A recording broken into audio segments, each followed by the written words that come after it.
நல்ல முஸ்லிம் பிள்ளை உருவாகும் ரகசியம். நல்ல பிள்ளை உருவாக பெற்றோர் இந்த 5 கடமைகள் செய்ய வேண்டும்.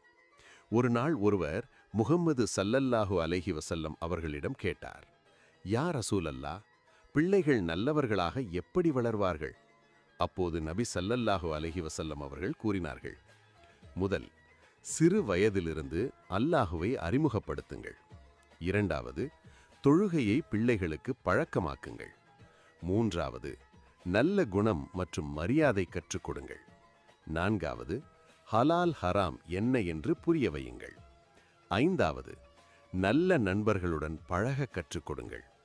ஒரு தாய் தந்தை இதை செய்தால் அந்த பிள்ளை இந்த உலகிலும் நன்றாக வாழ்வான், ஆகிரத்திலும் வெற்றி பெறுவான். பிள்ளைகளின் எதிர்காலம் பெற்றோரின் கையில்தான் இருக்கிறது.